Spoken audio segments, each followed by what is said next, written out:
Welcome to HortTube. My name is Jim Putnam. This video is all about amaryllis bulbs, but technically these aren't amaryllis, which is kind of a botanical story where originally these were put into the same genus with a South African species. So in South Africa, there's two species of amaryllis, and they remain as amaryllis. Okay, but these were actually split apart into a genus called Hippeastrum a long time ago.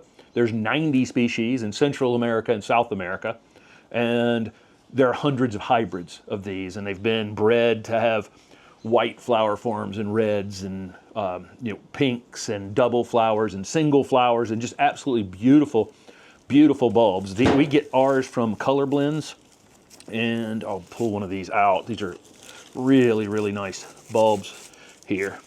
But I just thought it was an interesting story that this is actually Hippeastrum and not amaryllis, but we'll call it amaryllis because everybody calls it amaryllis, and it's always just been, the common name of amaryllis. It is in the Amaryllidaceae, which is in the same plant family. Everything we need is stored in this bulb, and we don't really need anything else to get this to flower. Again, we get these from color blends, and they generally have like 2 or 3 mixes. You can get individual bulbs, but they'll have them mixed where you can get a red one and a white one and a pink one, in the same package, which is what this one is right here. It has a pink one, a white one, and a wine red one in the same package. And so on the smaller containers like this, we'll put just one in the container, and we're going to go through in this video how to plant them, how to maintain them, and what to do with them after they finish flowering.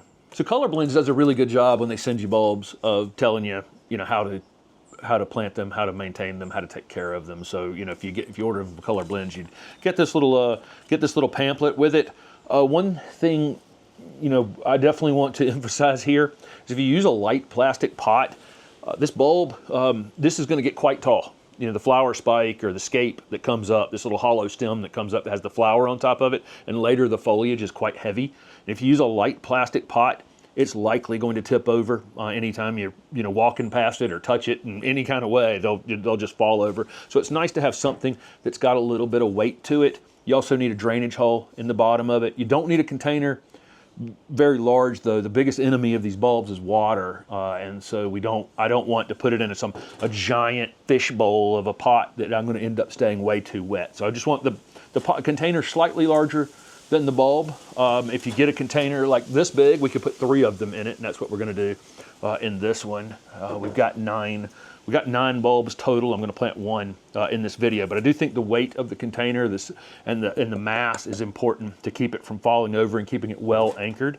Also, the depth does matter somewhat. We're only going to plant this bulb about halfway down into the soil, maybe 2/3 of the way down into the soil, and so I don't need it to be this deep. I kind of like a shallow, heavy dish is kind of ideal for these. That way I don't end up overwatering them, but it's heavy enough to keep it from tipping over. Again, this bulb actually has everything it needs to bloom. I don't need to fertilize it to get it to flower. Everything has already been stored in there from the foliage it had on it. You can see where the foliage was actually cut back when this bulb was dug, and the roots were cut back just a bit on it at the same time. But it had everything in it from last season's growth in the field, wherever it came from, wherever it was grown on the earth, had everything that it needed right now. Once it has foliage later, it will need some fertilizer. We'll talk about that a little later in the video.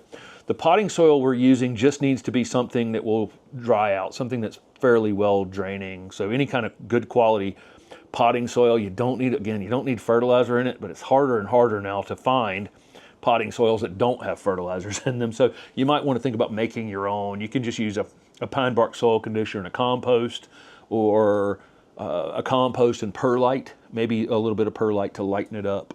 Anything like that. Anything where you can kind of get it to hold together like this when you ball it up when it's wet. I want to be able to ball it up like that, but I want to be able to break it apart really, really easily. That should be a fairly well draining mix, even though I've got it kind of saturated right now.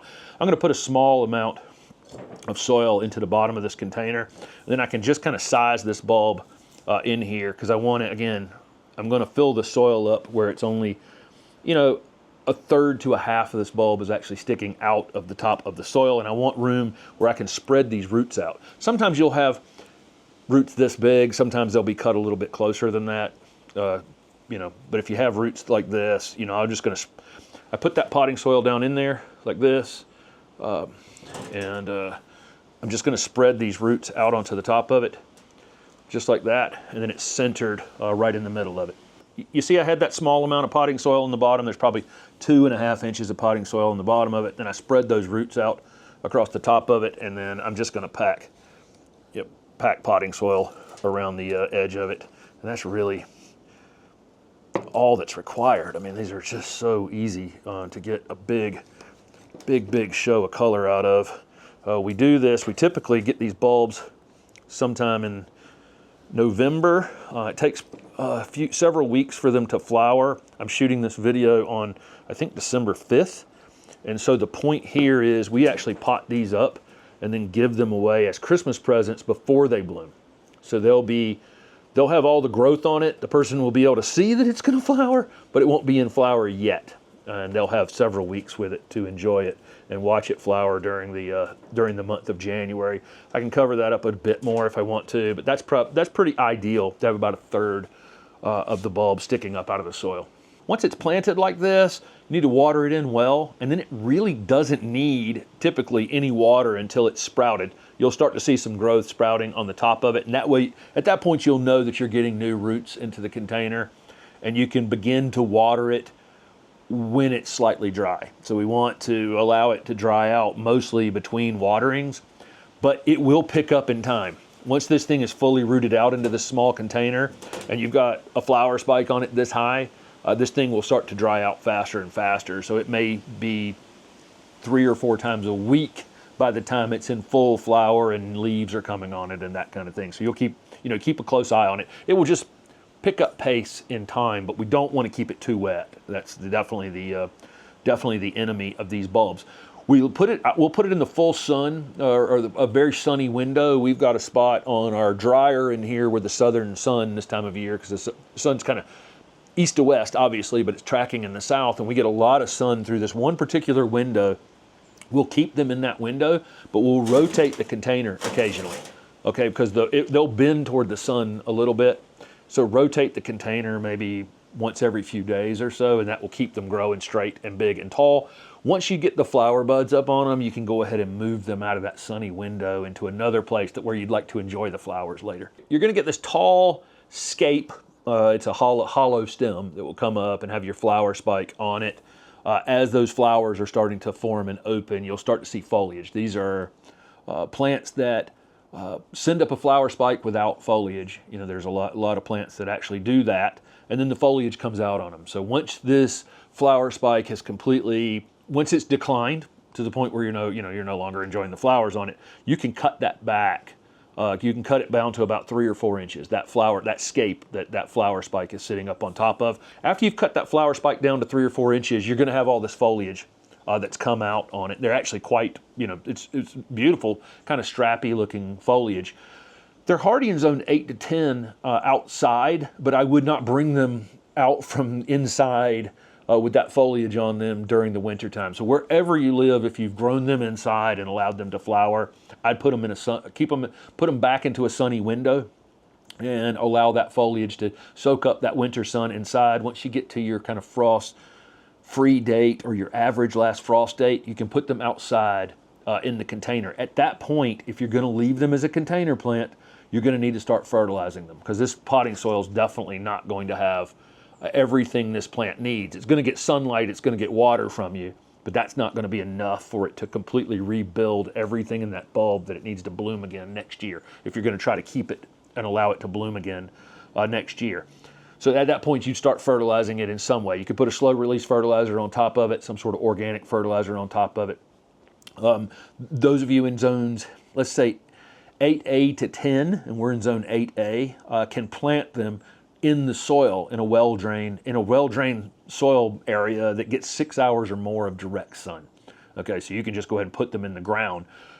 And you may have the intention of digging them up next year. You can actually dig them back up and bring them back in the house, or do the same thing from your container.